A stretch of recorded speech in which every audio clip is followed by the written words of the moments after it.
All right, welcome back to another edition of the Musketeer Report Podcast. It is Monday, December 2nd. Xavier is 7-1 following a 75-66 win over South Carolina and a 78-53 loss to Michigan in Fort Myers, and then a 71-68 win over South Carolina State, all within the course of the last week. Paul, Fritschner, we have a lot to talk about. Let's get started with some rankings here. First of all, they are currently ranked 67th overall in KenPom, 34 spots lower than they were ranked to start the season, despite a 7-1 start. They were ranked 103 in the initial net rankings that came out on Monday. And we'll start there with my first question to you. What did you make of them being ranked outside the top 100 in the initial net rankings of the season? I mean, it feels like that was the risk you took going into this season with the schedule and the way that it's set up. And you played the same amount of bye games and you played the same amount of high major games that you would play in any other year. But the difference is that the bye games this year were exponentially worse than you've ever played consistently over the course of a season. You mix in a 300 here and there, maybe in a week where you still needed a game, but you didn't want to take the week off. But you didn't play 6 sub 300 teams or sub 250 teams like this. And by doing that, whether you like it or not, the committee incentivized you to beat these teams into oblivion. And some teams like Cincinnati have done that very well, and that's why their rankings reflect that. The computer metrics, that's why they are ranked where they are, and Xavier just hasn't taken care of business on that flip side. They haven't beaten these teams as badly as they need to. But on the other side of the coin, they are sitting at 7-1. Their only loss is a quad 1 loss. And if they don't lose to Morgan State next week on Tuesday, then you're not going to have any bad losses on the resume going forward. Because even at this point, DePaul isn't going to totally fall off a cliff. Seton Hall is the worst loss on your schedule right now outside of Morgan State as far as a looming game goes. I think I think that the way this is set up right now is tough on the optics, but it's also something that you have to take with a grain of salt on December 2nd when these rankings have a lot kind of still baked into them from the preseason. And there's still a lot of things that need to be figured out. And I mean, especially when you look at teams like, the University of Texas, Rio Grande Valley, who took Creighton to the brink. They're ranked higher than Xavier is. McNeese ranked higher than Xavier is. Bradley, some of these teams, I mean, UC Irvine was up at whatever they are in the net. I mean, they're incredibly high in the net, and that's just not going to last. So it'll all figure itself out. But, there is something to be said for how Xavier has played here in these initial rankings, I would say. Yeah, I mean, to be clear, the net does not have any preseason built into it, and that's why you see some of the really wonky numbers there. Some of the teams that you're mentioning being ranked so highly. Some of the places like KenPom and others do have some preseason rankings or last season results built into the metrics, so they tend to be a little bit more accurate this early on. The thing I would say about the net, and obviously we do have some data to back up, like, hey, it's not good to start outside the top 100 in the initial net rankings. The stat that was thrown out there, I can't remember which Twitter account had this out there, but it was made for March, I think, was the Twitter. Okay, made for March on Twitter. It was in the net era, just 11 teams have been outside the top 100 in the season opening net rankings and received an NCAA tournament at large bid. So there you go. That's since 2019, basically, we've seen 11 teams accomplish what Xavier is going to have to accomplish if they're going to make the NCAA tournament this year. So it's not impossible. It's not something that hasn't been done. But at the same time, it's clearly not a good sign for your team if you start outside the top 100 in the initial net rankings. That being said, for all the talk about metrics and all the hand-wringing that's been done, your net ranking right now means absolutely nothing. I mean, it means absolutely nothing. It has no bearing on what happens to you the rest of the season. It doesn't impact you in any way. It's not going to change anything for Xavier. The only thing it tells you right now is there's some work to be done. Xavier is going to have to string together some wins, but that was going to be the case regardless. Xavier is going to have to stack together wins in Big East play, regardless of what their net ranking is. To this point, they've won the games that they were supposed to win. They lost one against Michigan, which is going to end up being a good team, a team that's ranked highly by all the metrics, so it's not going to ding you at all. and it was a game that was at a neutral site, so it's not bad that you lost it at home or anything like that. There's no way to construe that as any way, shape, or form a bad loss. And so you're sitting right now at 7-1 with nothing resembling a bad loss. And if you continue to play basketball like that in terms of your wins and losses, then the metrics will take care of themselves, and not all of this talk will be for naught. That being said, there's obviously more underlying there that we're going to get to. But just from an overarching standpoint, there's so much talk right now and so much obsession over the metrics, and understandably so because of the way Xavier's scheduled. But I also think there needs to be a step taken back to realize, like, nothing changed about Xavier's season when these net rankings came out on Monday.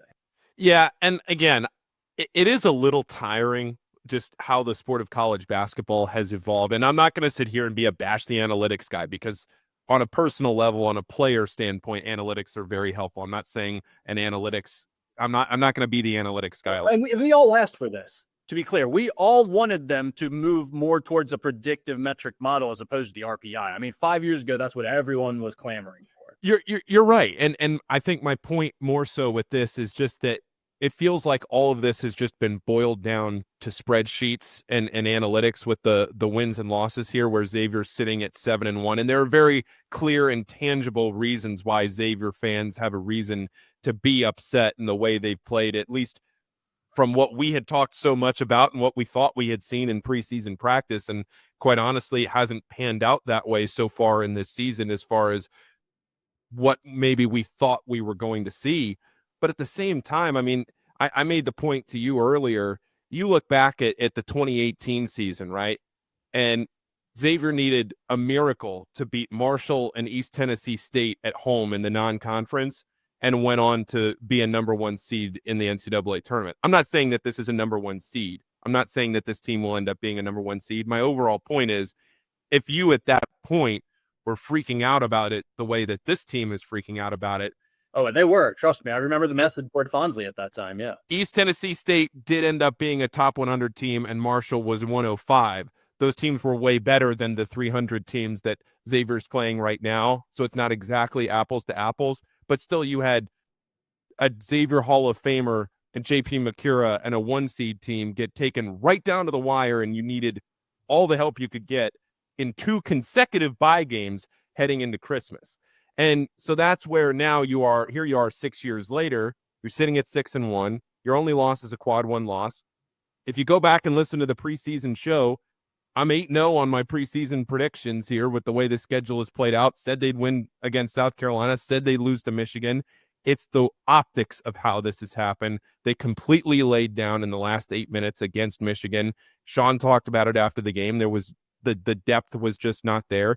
And again, yesterday, feels like forever ago now, yesterday against South Carolina State, the depth wasn't there again. You play 6 players, basically. And we'll get into that more here. Well, and the fact that out of, the 16 halves of basketball that they've played to this point, they're 7-1, 16 halves. Probably you can say 6 of them are quality halves of basketball. I mean, the last 2 games are the most concerning, obviously, but you go back before that, they didn't start off the season so hot either. And we're probably going to focus mostly on the Michigan and the South Carolina State games, which they didn't play well in. And it does overshadow a performance which I thought was pretty impressive against South Carolina down in Fort Myers. And you can say, South Carolina is not going to be a very good team this year. They're going to be at the bottom of the SEC, and that's probably true. But I still think there have been some positive signs mixed in here a little bit to go along with all the bad stuff that we're going to talk about. So let's get into some of that, starting with, based on the last 2 games that we saw, which were both negative results for Xavier. I mean, obviously they got the win against South Carolina State, but just barely. Which game was more concerning to you, the performance against Michigan or the performance against South Carolina State? I went back and forth on this when you sent me the outline for the show, and I think I'm going to go with Michigan, because I hated this South Carolina State game from the jump. You had a long trip with those 2 games down in Florida. You had Thanksgiving. It's this weird Sunday afternoon at 4:30 game where there's nobody in the building. There was no juice for this game. To me, I hated this game from the day the schedule got announced. And it was disconcerting to see how they played in a response game to how that game ended against Michigan. But I was more concerned with the second half against Michigan. And I know you could say that Michigan was a terrible matchup. There are probably only a handful of teams in the country that would be a worse matchup than Michigan. But I thought Xavier started the game well against Michigan. And you had Vlad Golden attempt and hit the first 3 he's taken in a 5-year college career. He had Danny Wolf go off for what he went off for, 20 plus. And I felt like in the last 8 minutes, they still had a puncher's chance. They were really not in the game, but still down 8. You're a couple threes away from being right there. I was more concerned with that. The depth on Sunday was weird, but again, Sunday was just such a weird game. It for some reason doesn't make me as concerned as that second half against Michigan. What do you think, Rick?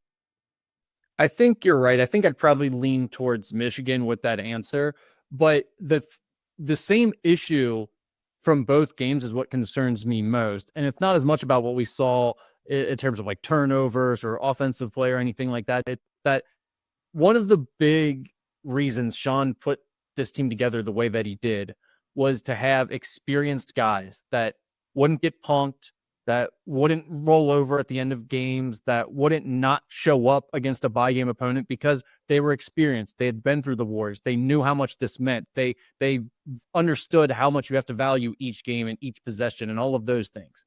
Yet in the end of this Michigan game, they just get completely stomped out at the end. I mean, have no answer. They can't score a single field goal for the final 7 minutes.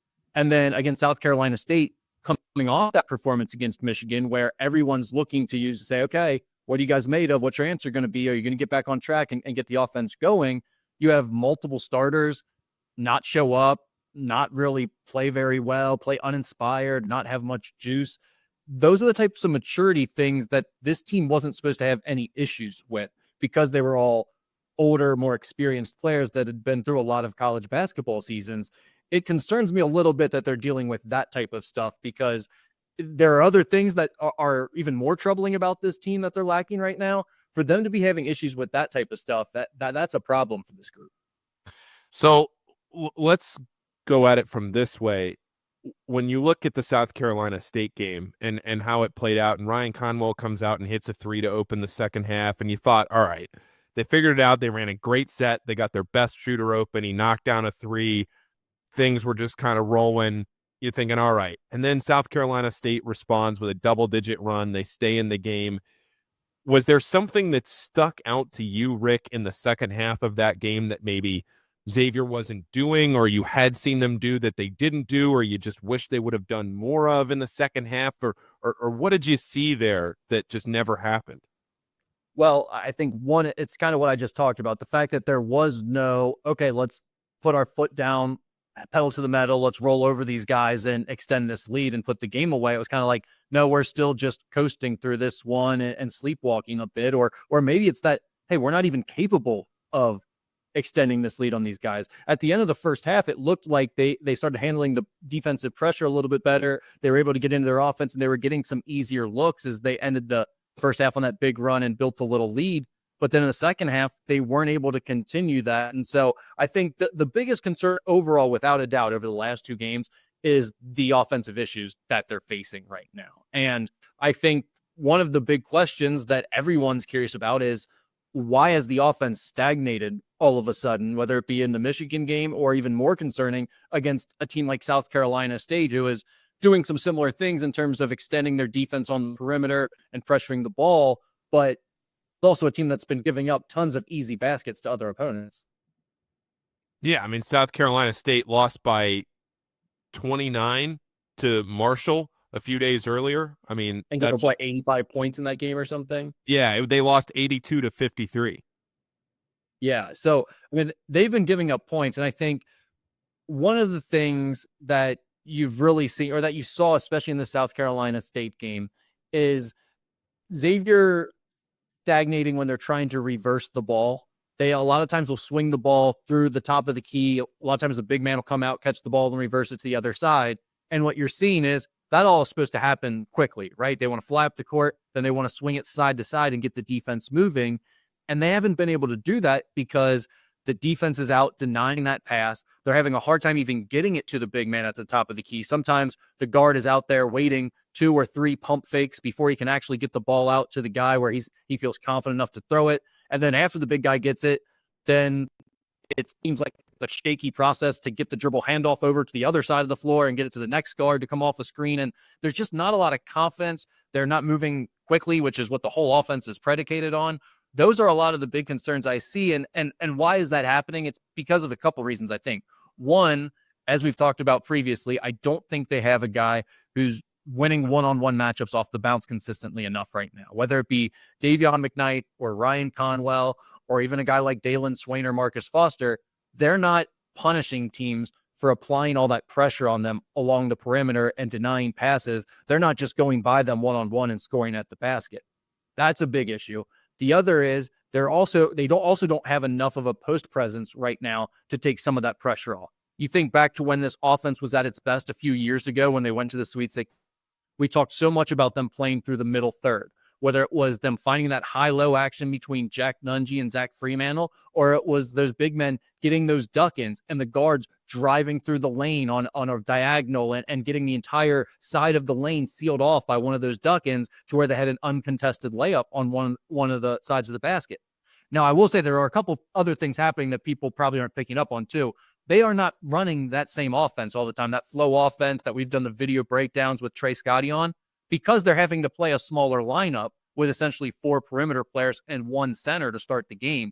They're running a different offense, a 4 out, 1 in, something they call Wildcat offense, where it's not the same offense with all those high-low looks and the same flow actions that we've talked a lot about. So they are trying to do that more when Jerome Hunter comes into the game and when John Hughley comes into the game, but they start the game in a different look offensively to begin with. And I don't think they are as smooth or as fluid in that offense because it's not what they practiced for most of the summer. Most of the summer, they were prepared to play 2 big men together, play that typical flow offense that's looked good in previous seasons.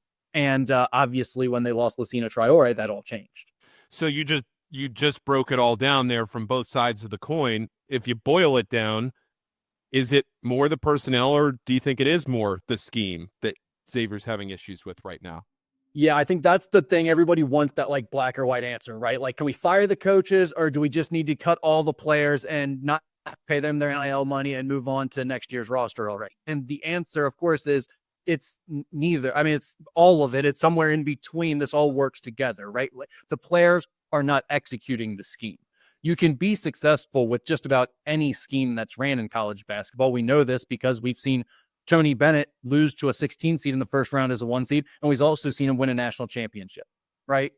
And so, like, there's a lot of different ways to do this, but there's also the question sometimes of, does your style of play in a given year work with the personnel you have? And maybe that's a question that Xavier has to answer as they go forward. And part of that might be the fact that, hey, the style did work better with the personnel, but now that it's changed and they're having to do some things differently, it's not working as well. And maybe they'll have to make some adjustments there.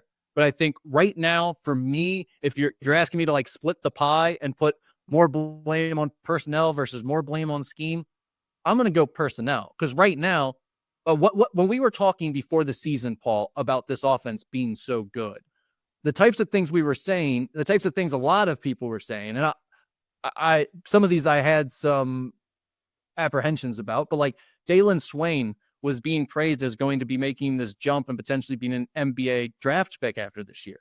Well, offensively, he's giving them very, very little right now. Also, I think on the offensive end, if you don't have one of Davion McKnight or all 3 of Davion McKnight, Zach Fremantle, and Ryan Conwell playing very, very well at the same time, then this team lacks firepower because they're not really getting enough offense from any of their other sources. Marcus Foster is giving them a shot or 2 per game.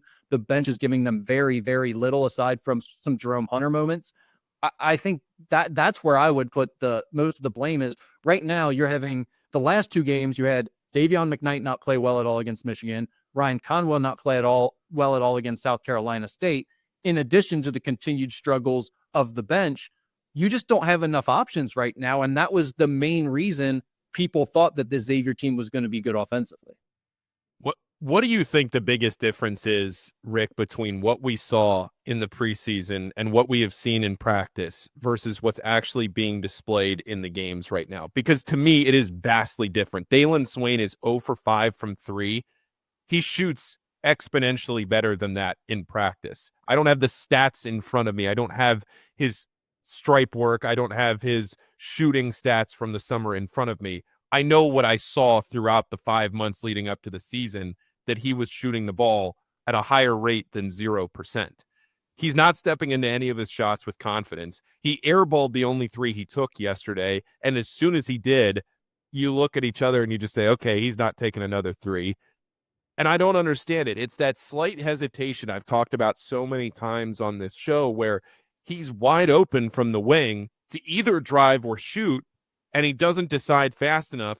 The guard comes and closes him out, or the wing closes him out, and then the possession goes nowhere. It stagnates again. And it's all of this decision-making. It's like these guys are playing tight, and they didn't do that against Dayton. They didn't do that in the preseason.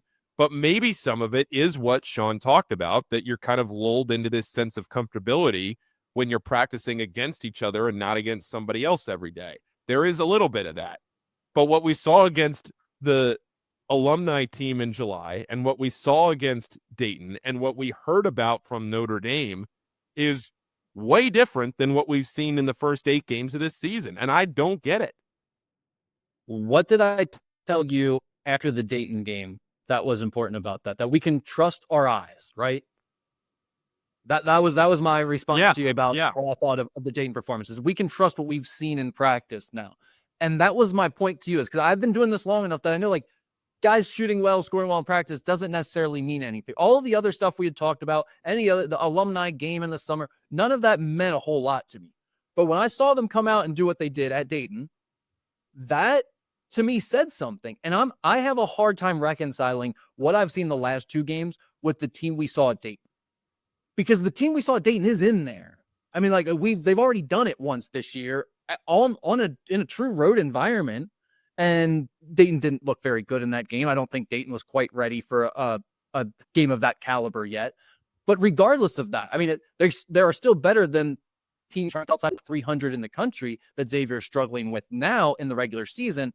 So that's where I honestly would gain some optimism, I think, as a fan, is that they've already shown it's in there.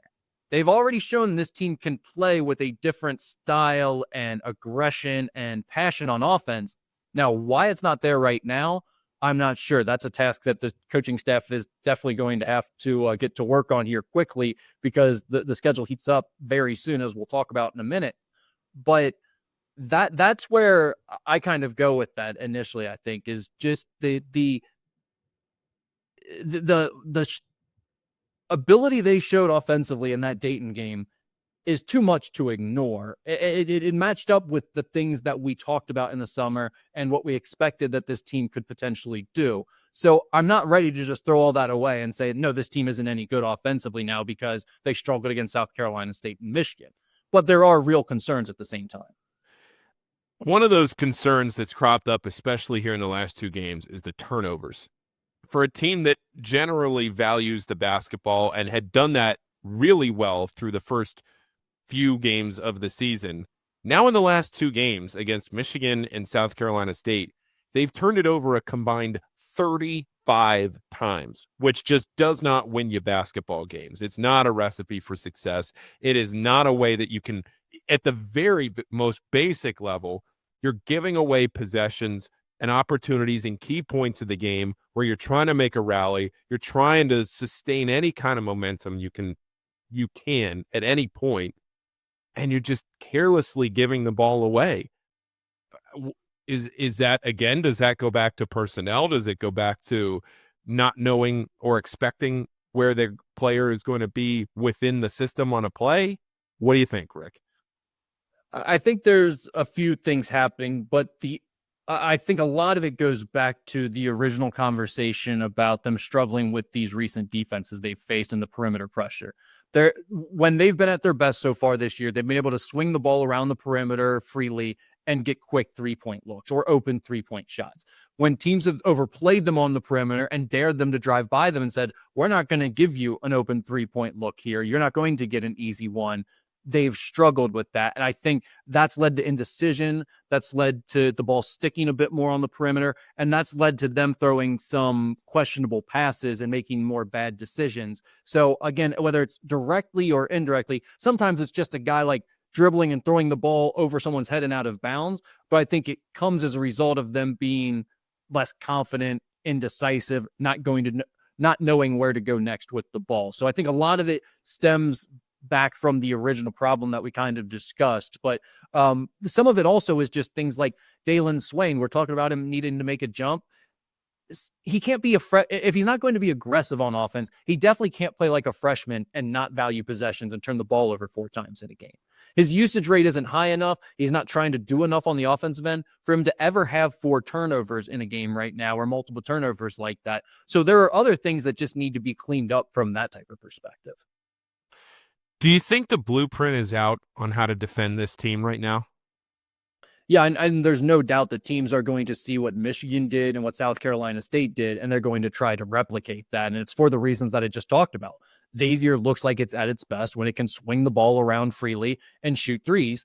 And if you're able to cut down on that, you're able to get deflections on the perimeter. You're able to really pressure Davion McKnight and take him out of his game, and potentially maybe even do the same to Ryan Conwell. Then all of a sudden this offense looks really pedestrian, or maybe that's even being generous to them. And so I think when you think about some of the teams that they're going to face coming up, like TCU will play a style where they're going to switch a lot of screens on the perimeter. They're going to really pressure the ball as soon as you come across half court. They have tough physical guards. That's another team to worry about. That's definitely going to try to replicate this similar game plan. Cincinnati plays a style that's very similar to Michigan, which is stay home on all shooters, don't help on drivers, and try to funnel things into their big shot blockers at the back end of their defense. Cincinnati doesn't have the 2 7-footers back there. They have a couple guys that are more like 6'10-ish, but they're much quicker and much more athletic. So that's going to be a difficult matchup defensively. They're ranked very highly in their metrics. UConn, we know UConn's the defending national champions. They're having some issues, but I think Dan Hurley is good at scouting and putting together game plans along with his assistant coaches, so they'll be ready for Xavier. And then Marquette is another team that's forcing a lot of turnovers. They get out on you, they'll pressure the ball. They're playing very well on both sides, but definitely defensively. So really the next several games, Xavier is going to face teams that can play a very similar style to what they've faced over the last 2 games, and I'm sure they will be trying to play a similar style given the way Xavier has fared against it. One of the main points that we talked about all offseason was how much depth this team had. We've already alluded to it here on the show tonight. These guys went out in the portal. These coaches went out in the portal and got these guys that have played at the high major level, or some of these guys that are mid-major high talents that have won at a high level at their mid-major schools. But now all of a sudden you see against South Carolina State, Xavier essentially played 6 players. Then you had Trey Green, which, side note, kudos to Trey Green for coming in cold off the bench and knocking down 4 free throws in that game. I don't think that can be understated, that he kind of won Xavier the game there at the end for having not played barely at all in the entire game. He comes in cold, knocks down 4 free throws, goes 4 for 4. Davion McKnight hits 2. John Hughley played 6 minutes. Dante Maddox played 2 possessions. He went up, gave up a 3, came back the other way, traveled, came out of the game, and that was it. You can't be down to a 6-man rotation on December 2nd.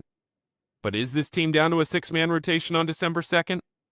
Yeah, I mean, I think that's concerning, Paul. The way they handled their lineups in this game against South Carolina State, and granted, the game was closer than you expected it to be, but I don't think they anticipated it was going to be that close. So given their rotations throughout the first half and even into the early portions of the second half, even while they had a lead, it still looked like they were on track to have their shortest rotation of the season so far. And if I'm a Xavier fan, that's a bit concerning, especially when you factor in, you've got a couple of guys like Jerome Hunter and Zach Freemantle who are coming off some significant injuries, missing all of last season. Can these guys hold up playing that many minutes and shouldering that type of load all season long? I think you have to get more out of this bench. And Paul, you definitely have to get more out of this bench if you want to reach the heights that this team thinks they're capable of, or people thought they were capable of before the season started. They're not going to do that without getting anything out of a Dante Maddox. I mean, you could probably say the same thing about John Hughley, although right now I'm not really sure how you can give him many minutes just because of the lack of production and the issues we've seen from him defensively. It feels like they're trending towards being a 6-man rotation. What are your thoughts on what we've seen from the lineup?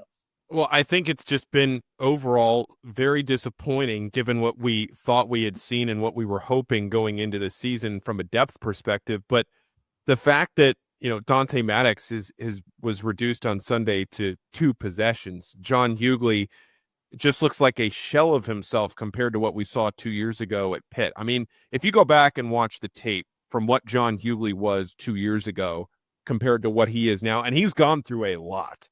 He's gone through a ton in those 2 years since then. So I don't want to be too hard on the guy. But somewhere deep down in there is a player who dominated in the ACC 2 seasons ago. And that's really 3 seasons ago to be, I don't know how you say it, but like he sat out a full season and then he break all-star at Oklahoma. So this is the 3rd season removed from when he was that player as a sophomore. Yes. I just wanted to clarify that because I don't want people thinking we're just like a year out from it. It really has been a long time. Yeah, sorry. Yes, I could have worded that better. But yes, I think to me, or let me spin it back at you a little bit. Would you rather get John Hughley or Dante Maddox going? If one of the two of them could pick up and be somebody that the coaches could rely on for significant minutes, which one of those 2 players would you rather it be? Well, I mean, I think the answer is John Hughley, but it's all about like how good is their good, right? Like if you're telling me he's definitely going to be a reliable Big East caliber big man that can rebound and defend and give them a little bit of offense, then it's John Hughley. The problem is I don't think that John Hughley's ceiling right now, based on what we've seen, is anywhere close as Dante Maddox is. So for the sake of where those 2 guys are at right now, I think I'd rather get Dante Maddox going because I think Dante Maddox, I wrote in my bold predictions column that was not very well received before the season started that I thought Dante Maddox could be their 3rd leading scorer. And clearly that is nowhere close to happening at the moment. But I still don't think that's a ridiculous take if they could get him on track because no one else has really stepped up and taken on a scoring lead for this team aside from those top 3 guys. So I still think Dante Maddox could offer them a lot from an offensive perspective. I'm a little surprised his situation has played out the way it has. I mean, they brought him in as an offensive firepower piece, a guy that could give them a spark. A lot of people thought he might even start as a scorer and shooter. I know he's had some issues picking up their defense, but it almost feels like they want him to be like this defensive stopper off the bench. And I don't know that that was ever a role that he was cut out to play.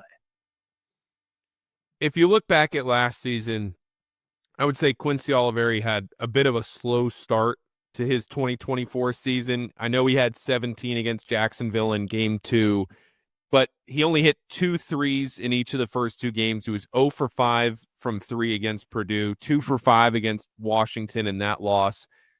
And he was 3 for 7 against St. Mary's in the win, only scored 12 points though. And then he started to pick things up as it went forward, had 34 in that loss to Delaware. Do you think buried down in there somewhere is the opportunity for Dante Maddox to kind of turn the corner in the same way where you're not relying on him to hit 6 threes a game and kind of carry the offensive load when the shots aren't falling because you have a couple other guys on the team that can do that, and Ryan Conwell and Davion McKnight and potentially Trey Green off the bench. But somewhere in there, to me, Dante Maddox can't figure it out right now. And if he could, has the ability to really be a dynamic game-changing player for this team, but he's just not showing that right now. I mean, Paul, let's not forget he's already had a game this season against Jackson State where he did hit 4 threes and score 16 points. So it's not like we haven't seen that ability already from him. He can be the type of guy that comes into the game and heats it up and gives you a big spark offensively. Granted, I know that was against Jackson State. I know a lot of it came at the end of the game after it was already out of hand. Is Dante Maddox can give you something as a scorer. Now, will he be able to earn the trust of the coaching staff enough to get on the floor for us to get on track and get going offensively?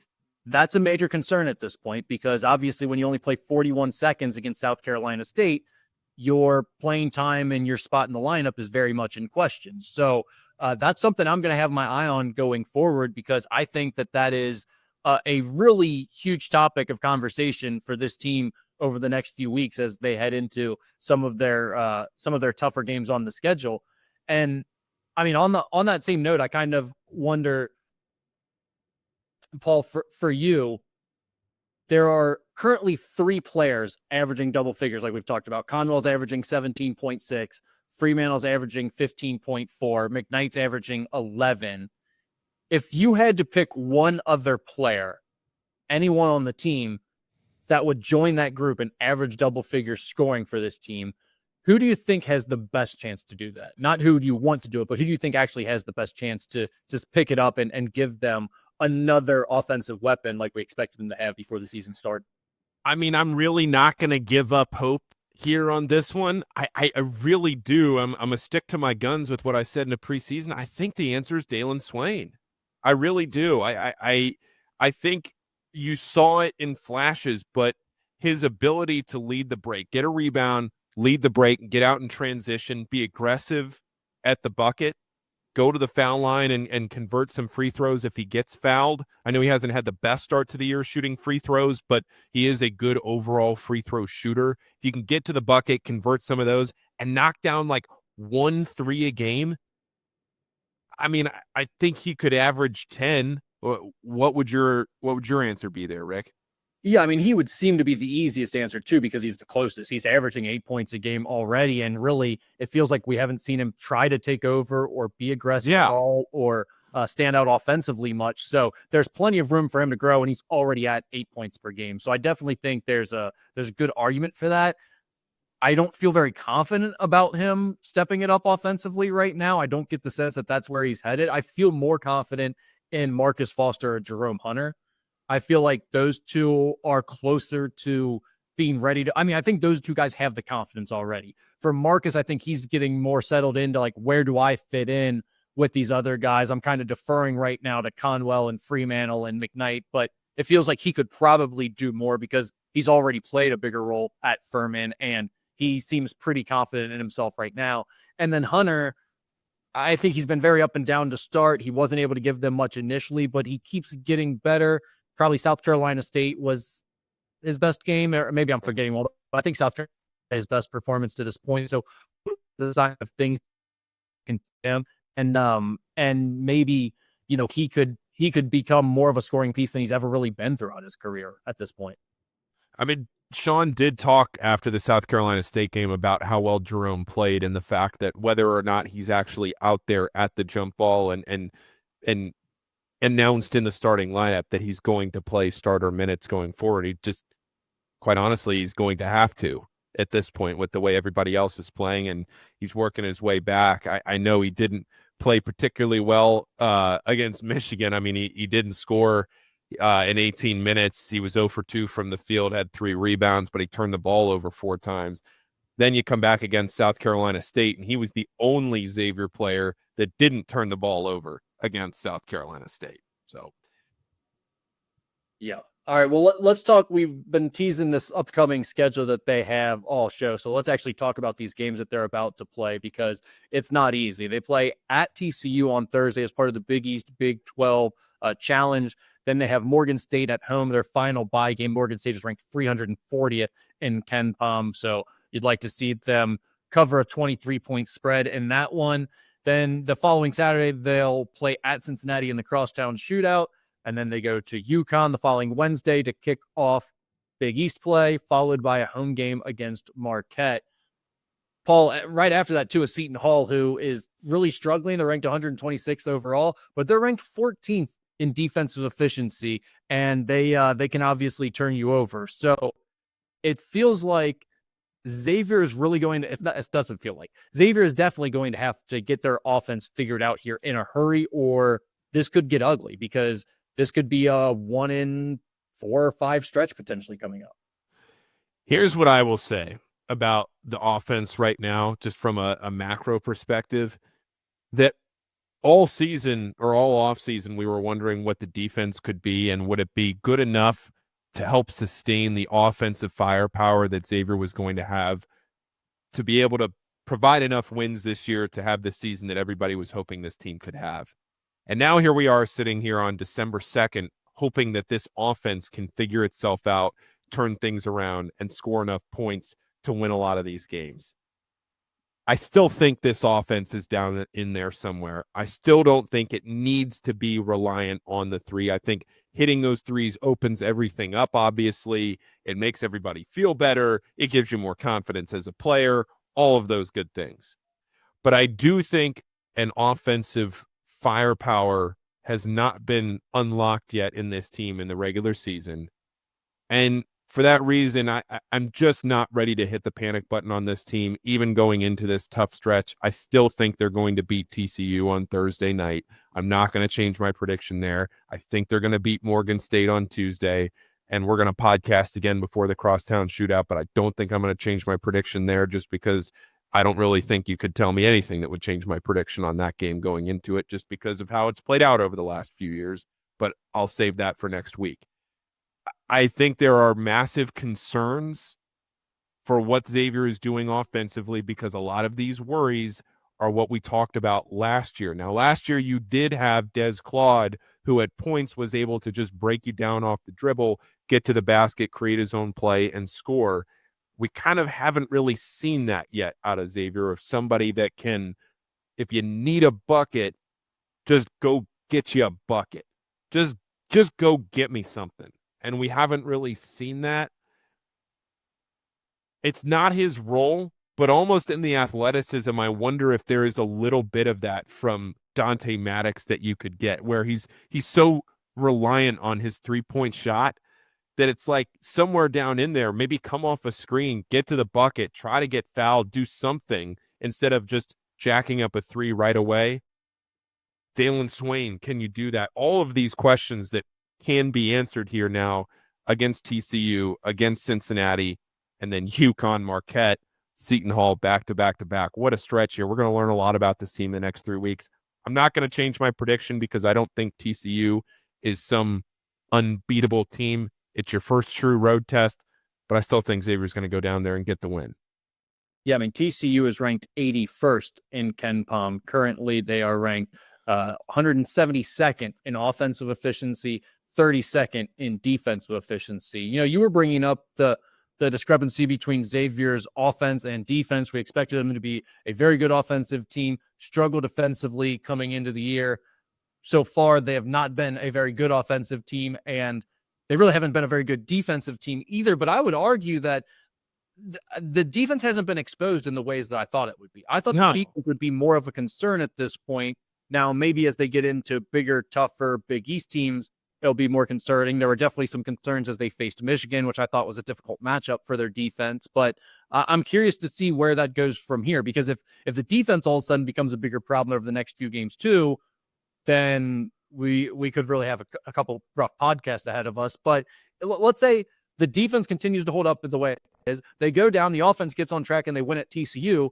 The vibes are going to be completely different next week after wins over TCU and Morgan State. Agreed. And then we're going to be doing our usual Crosstown Shootout podcast, and that'll do the numbers.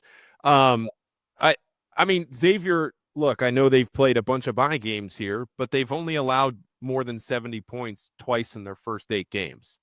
And like, more importantly, I feel like the big men that they've played, like, you can obviously talk about Wolf, but he wasn't jackhammering them in the post or dominating them with offensive putbacks. It didn't feel like it was more skilled finesse from him that was getting them, right? Yeah, no, go ahead. Finish your point. I was just saying, like, from the, in terms of, like, it doesn't feel like the post has been dominated or no, you're right. Size and physicality. I think to follow that up, let me ask you this question to kind of wrap things up here. How different do you think this team looks, if at all, if Lucina Traore is not hurt? I think the offensive issues would still exist right now with the way that they're playing. I think one thing that has been done is there's been a disservice done to Lassina Traore for when he comes back next year of talking up how much of a loss he was and how much of a difference he would make right now, because all of the team struggles are being pinned on, well, if he was healthy, they'd be fine. And it's like, well, I don't know that that's fair to expect out of a guy who was a rebounder defender at the mid-major level. You know what I mean? Like, he wasn't known as a scorer at the mid-major level. I don't know that he's going to fix your offensive issues here. Well, and the other to add on to that, I think, because I think that's a great point. I think to add on to what you just said, Lassina going into the season where we all saw this as such a massive loss was because we thought they were going to be this top 10 offensive efficiency type team who was going to score 100 points a game night in and night out. And are they going to have enough defensive presence on the interior to be able to hold off some of these teams? Now, Lassina could have stepped out. Adam and I were talking about this after the Michigan game.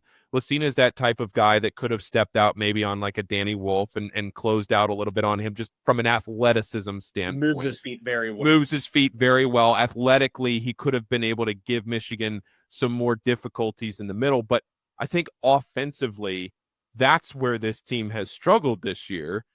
And that was not answered by Lassina Traore. And I don't want that to get misconstrued here as we get deeper into this season. Yeah. Now, I'll backtrack slightly. I don't think he helps them offensively from a standpoint of giving them another like go-to score or a bunch more firepower than they have right now.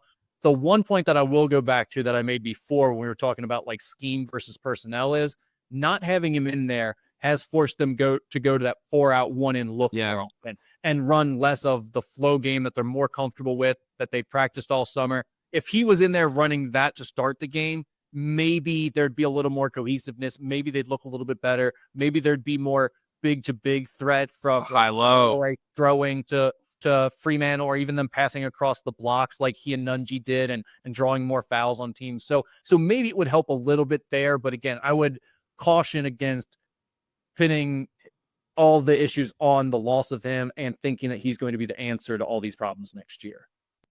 Rick, anything else here before we wrap up? Do you want to change anything that you thought about going into this TCU game? I know you're not a huge predictions guy, but any last thoughts here? Yeah, I mean, no, I don't. What did I say? I think I said they were going to lose. I don't remember what you said. I don't remember what I was. I think I said they were going to lose. I think I'll leave it at that for now. But really, most of all, I'm just curious to see what type of performance do we get from Xavier. Like, do they play really well and lose a close, hard-fought game 80-79? If that's the case, I think I'll still feel pretty good about where this team is headed and feel like they'll be competitive.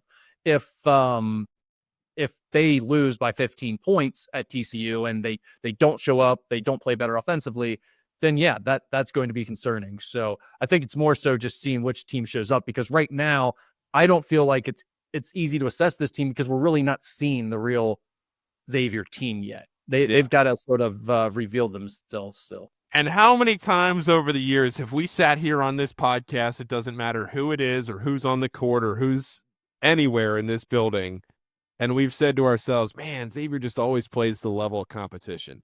How many times have we sat here and said that? And we've only – go ahead. No, I totally agree. And I think this team might be a team like that too. They kind of have that feel to them a little bit. Yeah, it's like they kind of get lulled to sleep. They had one exception was Jackson State. And then against Wake Forest, when the building is probably sold out, South Carolina in the second half, when they needed a response, they got it. And then for most of the Michigan game, they hung around until the very end. When they didn't, they laid down, they kind of ran out of gas. I do wonder if, like, thinking back, you brought up the team that got the 1 seed, the 2017-18 team that got the 1 seed, but they had some struggles in bye games. And this year's team, even going back to that team, Sean's first team when he came back to Xavier that made the Sweet 16, but there are some things they had to figure out as they went along initially. I wonder if a lack of athleticism at all makes those teams more susceptible to hanging in closer games or playing down to the level of competition. Because you think about all those teams, none of them were supremely athletic.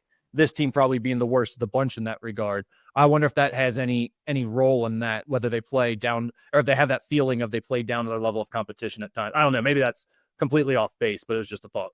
Yeah, and I mean, honestly, you look back at that team, and again, in 2018, I don't think you're all that far off base. I mean, again, it was a 2-point win over East Tennessee State. It was a 4-point win over Marshall, and then in 2023, it was a nail biter against Fairfield, and I think Zach Freemantle had a triple double in that game. They went on to win by like 13, but that wasn't always a 13-point game. That 2023 team did take care of business though down They won all. Yeah, definitely won all those games too. Yeah, they ran away from like Southeastern Louisiana and Southern and those teams, but we don't need to get into all that. We're 50 minutes into this one here. Yep.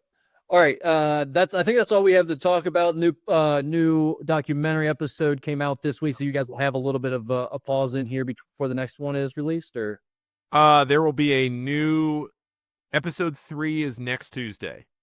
Okay. Yeah, episode 3 is next Tuesday. Yeah, these first couple of weeks, we just wanted to catch everybody up. So next Tuesday will be the non-conference season up until this point. I'm not sure if Josh is going to be able to turn around TCU. The plan is Josh and Adam are going down to TCU so that Josh can be there to be able to turn things around pretty quickly. So I believe TCU will be in, just depending on how quickly we can get that back over to Fox. But the plan is for TCU to be in next Tuesday's show. Also, depending on when this comes out, most people are going to be listening to this on Tuesday. Check out the Sean Miller podcast. This is a really good one. It's one that we've been trying to get for a long time. It's Amy Miller. It's Coach Miller's wife. It's a great episode, kind of looking more into their relationship and Sean's life off the court and dealing with wins, dealing with losses, and a lot of the emotions that are in between on that one and how they balance all of that together as a family. So, we went all the way back to their first time at Xavier and their years away and coming back and everything like that. So very, very good episode. And I would say kind of a breath of fresh air right now. All right, there you go. So check out that new episode of the Sean Miller podcast. Check out the All In documentary, and definitely check out the Rebound Rundown on a daily basis throughout the week. Paul is still doing that, keeping track of all the local college basketball action in the greater Cincinnati region. Paul, Musketeer Report, too. Thank you, guys. A sincere thank you to all of you who have signed up. We did a big Black Friday, Cyber Monday push. A lot of you guys sent it out to people, shared it with people. That helped significantly for me, and it got a lot of new signups. So thank you for that. There is a soft landing here for the next few days, 50% off now. So if someone did miss the 75% off sale, they didn't know about it, they're just hearing about it now, you can still get 50% off. Also, I hear this every year. I'm not joking. People tell me every year, like, hey, I saw you tweet about it being a Christmas gift idea. So I got it for my Uncle Bill, who is rich and he has everything. We never know what to get him. And he loved it. And now he goes to your site all the time. And now, I can just get him that every year. So thank you. So that is a great Christmas gift idea for the guy who's hard to buy for, but loves Xavier basketball or guy or gal. So, please check that out as well. 50% off for a few more days if you missed the 75% off sale. But really what I wanted to say is thank you to all of you, because shares and all of you pointing it out to other people has really helped. Thank you. And Paul, thank you for another episode of the Musketeer Report podcast.